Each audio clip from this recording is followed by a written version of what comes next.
Bapak Ibu Saudara yang dikasihi Tuhan, Shalom. Shalom. Mari sapa kiri kanan Bapak Ibu, katakan Shalom.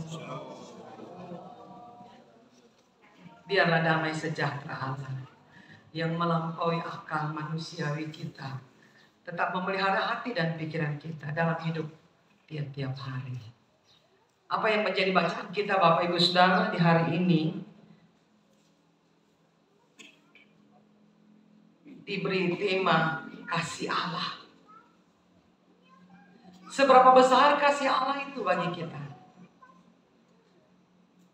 Sebesar dunia ini sebenarnya, bahkan melebihi. Yohanes menyaksikan dalam pasal 3:16, karena begitu besar kasih Allah akan dunia ini, sehingga ia telah mengurniakan anaknya yang tunggal, supaya setiap orang yang percaya, Bapak Ibu Saudara dan saya yang terus percaya Yesus tidak akan binasa, melainkan beroleh hidup yang kekal. Itulah jaminan bagi setiap kita yang percaya kepada Dia. Nah, itulah kasih Allah juga kepada umatnya, umat Israel dalam dunia perjanjian lama. Tapi perjanjian baru kita orang sudah percaya Allah di dalam Yesus. Nah, kasih Allah itu tidak dapat dibandingkan, tidak dapat ditandingi dengan apapun juga. Sejahat apapun manusia, seburuk apapun manusia, atau mungkin bahasa hari-hari, sebejat apapun manusia,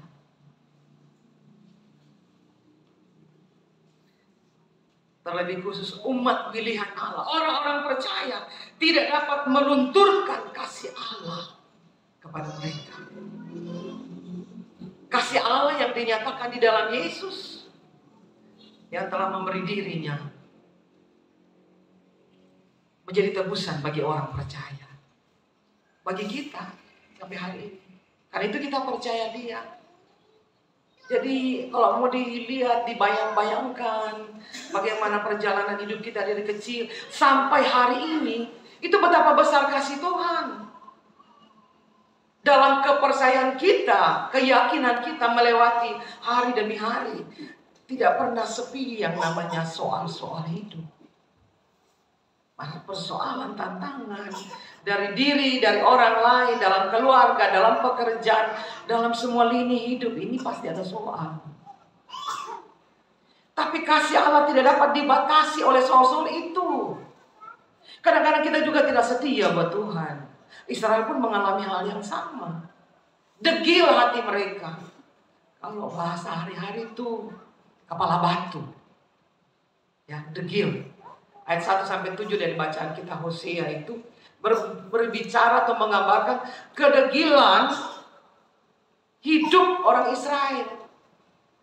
Degil, keras kepala begitu. Bapak Ibu, kalau kita bisa membayangkan anak-anak kita yang kalau keras kepala, apakah masih ada kasih sayang?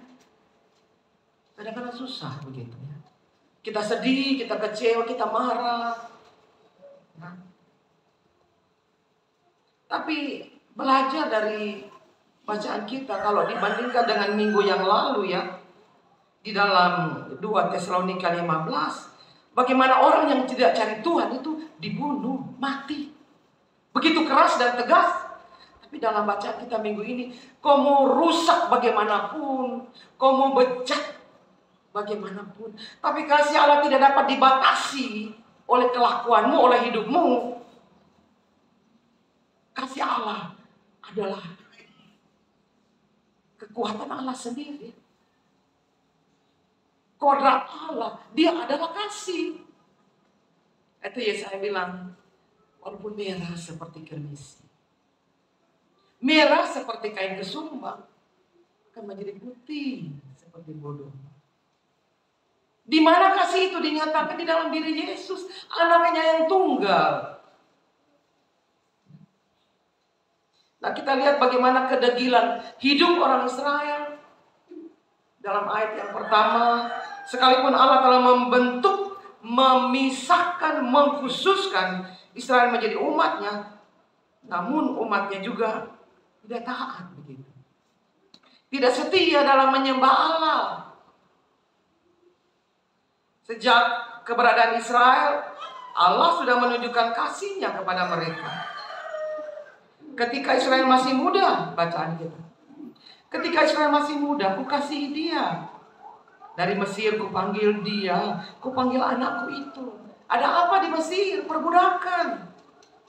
430 tahun. Ya.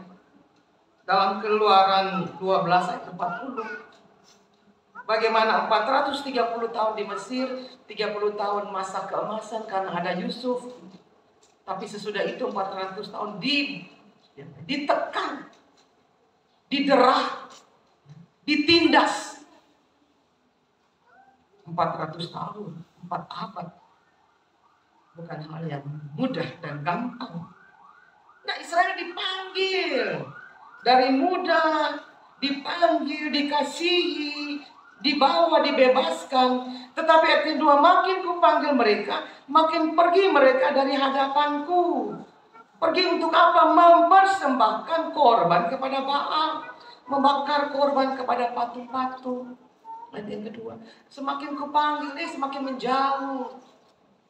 Bapak Ibu, kalau kita ibarat orang tua panggil anak kita, semakin jauh dan tinggal kau sudah terserah. Tapi apakah Allah seperti itu? Tidak rupanya. Makin kupanggil mereka, makin pergi dari hadapanku. Tetapi kenyataannya Tuhan tidak membiarkan umatnya. Dia tetap mengasihi. Kendati pun semakin dia jauh, semakin malas tahu. Bukan Bu, terkadang kita hidup seperti itu ya. Orang Kristen iya, tapi Kristen juga nanti kalau sudah akhir tahun baru kelihatan. 12 Kristen Natal, semua datang baru ingat Tuhan, cuci dosa. Tapi hari-hari selanjutnya tenggelam lagi. Tapi apakah Allah menghukum mereka? Kalau kita belajar di bacaan kita, rupanya Allah begitu besar kasih-Nya. Ayat 8-11 ya. Hosea ini artinya Tuhan telah menyelamatkan.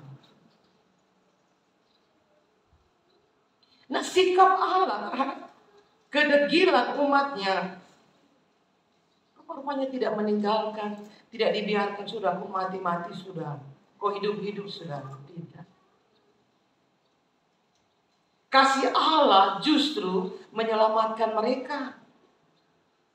Kedegilan, kejahatan, apalagi kepala batunya Israel tidak dibalas oleh Allah dengan hukuman. Kedegilan umat Israel tidak dibalas dengan hukuman, sekalipun murka Allah tetap menyala-nyala. Kadang-kadang gergetan mau hajar kan, tapi tetap sabar. Itu yang ada di dalam ayat yang ke-8 dari bacaan kita.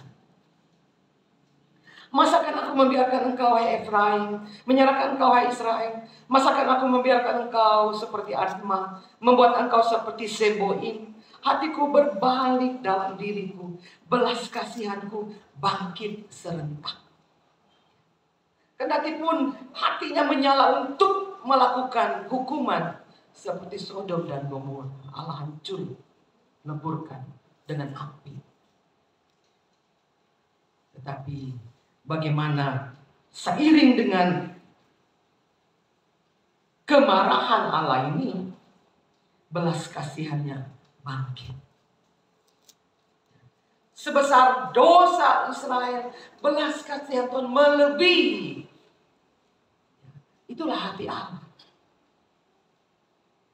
Itulah kasih Allah. Kasih yang walau bagaimanapun dosa manusia. Bukankah kasih itu juga nyata bagi kita, orang-orang percaya sampai hari ini? Kendati pun kadang-kadang kita lupa Tuhan. Kendati kita pun berbuat salah dan dosa. Mulut kita penuh dengan caci maki. Pikir kita penuh dengan yang tidak benar. merancang yang tidak baik. Apalagi sikap kita yang menjauh, lupa Tuhan dan sebagainya. Tetapi kasih Allah tidak dapat dibatasi oleh semua keberdosaan manusia.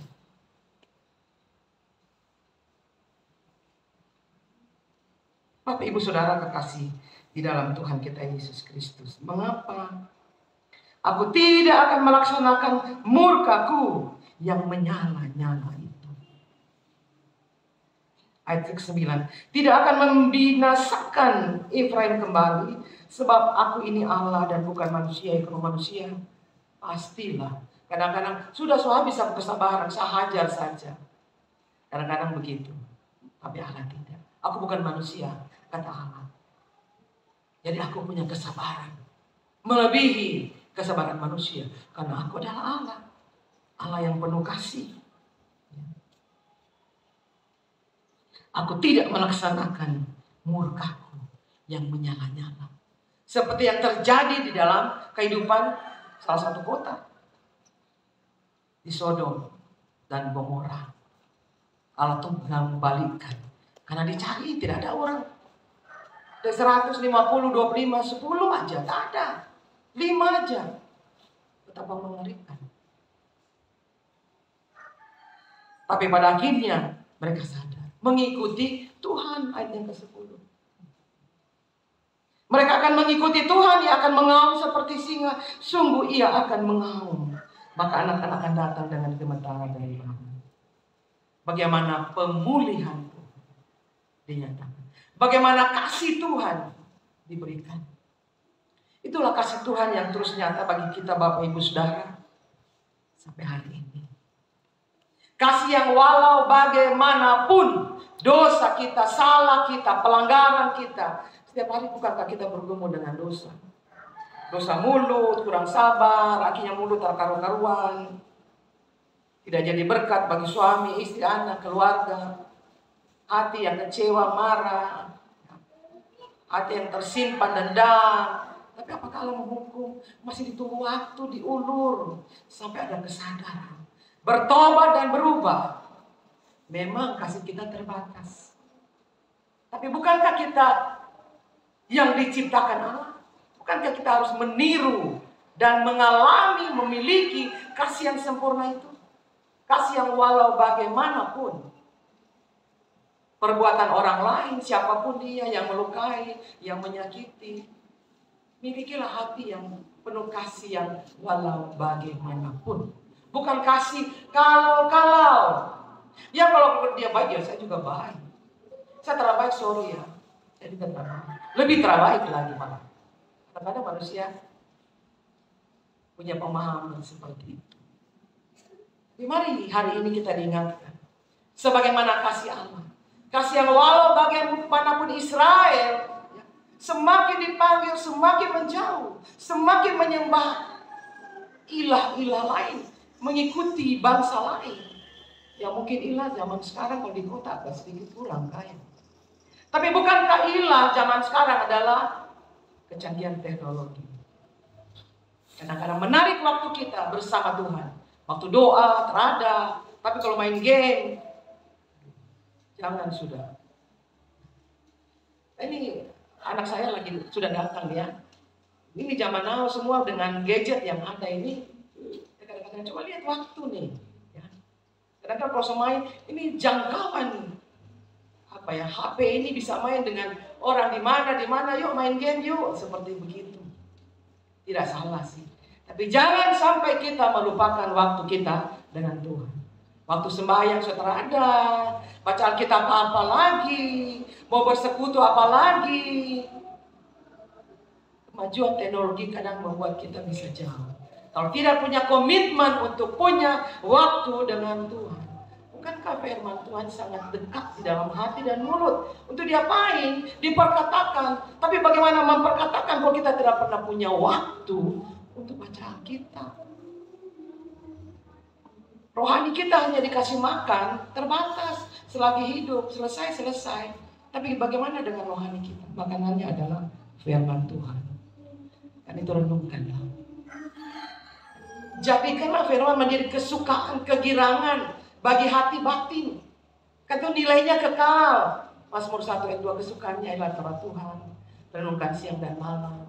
Berarti tidak bisa terlewatkan satu hari tanpa firman Allah. Karena ketika ada firman Tuhan bicara, ketika ada doa kita bicara, supaya bagaimanapun keadaan di sekitar kita, kita tetap kuat.